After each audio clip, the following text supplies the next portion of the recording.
আসসালামু আলাইকুম, কি অবস্থা সবাই? আপনারা আছেন? নেবালা সিএনজিতে উঠলাম, সিএনজির পর অটোতে উঠলাম, কিন্তু লাকসামের যে অফসাইডের রোডগুলো অনেক ভাঙাচোরা, কি যে এক অবস্থা। তারপর চলে এলাম লাকসামের সে ঐতিহ্যবাহী নবাব বাড়ির সেই পূর্ব পাশে সে হাই স্কুলের তৃতীয় তলায় আমাদের আজকের কুমিল্লা লাকসাম কন্টেন্ট ফ্যামিলির মিলন মেলার অনুষ্ঠান। আইসে দেখি জয় ভাই বক্তব্য দিচ্ছে। তারপর ওই যে স্যার কি সুন্দর গান গাইতেছে, আঙ্গ স্যার অনেক সুন্দর করে একটা গান গাইছে, যেটা গাইছে জয় ভাইকে নিয়ে যায়। এরপরে বসে আছে মুরব্বির পর আমি স্কুলের চারপাশটা আপনাদেরকে দেখাচ্ছি। চারপাশে দেখেন অনেক সুন্দর দৃশ্য, স্কুলটা মাশাআল্লাহ অনেক সুন্দর।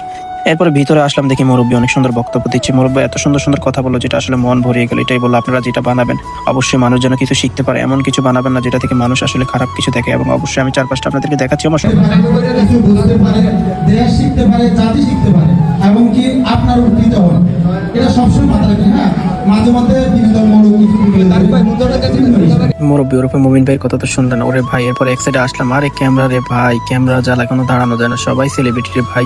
এরপর জয় ভাই একটুখানি ওকে দিল, আর আমান ভাই কি বলে শুনুন। সাপোর্ট করি, তাহলে আমার মনে হয় ভাইরাল হওয়ার জন্য আপনারা বেশি কষ্ট করতে হবে।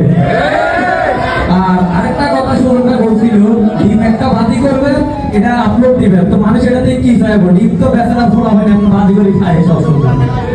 এটা যদি কানা বকরা দেয়, ভাজি যদি ভাজি দিতে পারে, বসাতে ডিম একটা করে ভাঙিয়ে নিয়ে দিয়ে দিবেন। রে আমান ভাই এই কথা বলার দেরি, আর বেরিয়ে কি বিজনের দেরি না। আমার এর ফাঁকে দিকে আমাদের সুয়ারির গোড়া পিয়াজ ভাই চলে আসছে। পিয়াজ ভাই অনেক সুন্দর করে পান খাইতেছে। আর এই যে দেখেন আমাদের যারা সম্মানিত ব্যক্তি যারা আছে তারা বক্তব্য দিচ্ছে। এরপরে যাই হোক গেলাম নিচে যাইয়া পিয়াজ ভাইয়ের লগে দিয়ে সেলফি তুললাম। আর এদিকে মুরব্বীও অনেক সুন্দর করে দাঁড়াইলো, মুরব্বীর সাথে দুই একটা সেলফি তুললাম। এরপরে আসলাম ভিতরে এই পিয়াজ ভাইয়ের বক্তব্য অবশ্যই শুনুন। এখন থেকে বর্তমানে দেখতেছি আমি অনেক জায়গায় যাই, অনেক জায়গায় দেখা অনেক মানুষের লাগে, মানুষের বাইরে দিলে মানুষের মূল্যায়ন করে না, ওই করি না।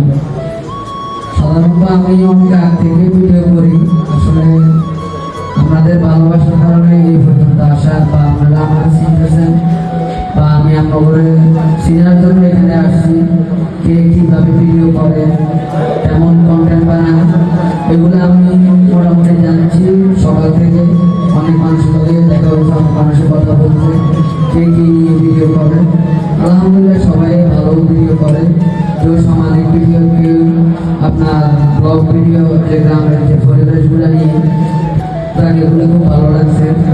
আমি সেই সাংবাদিক পিয়াজ ভাইয়ের কথাগুলো তো শুনলেন, অনেক ভালো অনেক সুন্দর বক্তব্য দিল যে মানুষ যখন সেলিব্রিটি হয়ে যায় তাদের মধ্যে অহংকার হয়ে যায়, তখন মানুষকে মূল্য দেন, সবাইকে মূল্য দিবেন। এই কথাগুলোই আমাদের পিয়াজ ভাই বুঝাইলো। আর সবাই ভালো ভিডিও বানাবেন। এরপর সান্ডা মাস্তানকেও দেখলেন, সান্ডা মাস্তানকে দেখার পরে সান্ডা মাস্তান অনেক সুন্দর বক্তব্য দিল, আমাদেরকেও সুন্দর করে ফুল দিয়ে বরণ করে নিল। এরপর আমাদের আজকের এই মিলন মেলার যে একটা কেক ছিল, সেটা আমাদের কেক বানাইছিল মনারগঞ্জে একটা দোকান থেকে। যাই হোক ফারুক স্যারকে অনেক ধন্যবাদ, সবাই মিলে অনেক সুন্দর কেকও কাটলো। যাই হোক ভালোবাসা অবিরাম। ভিডিওটা কেমন লাগলো অবশ্যই লাইক কমেন্ট শেয়ার দিয়ে পাশে থাকবেন। সবার জন্য ভালোবাসা অবিরাম।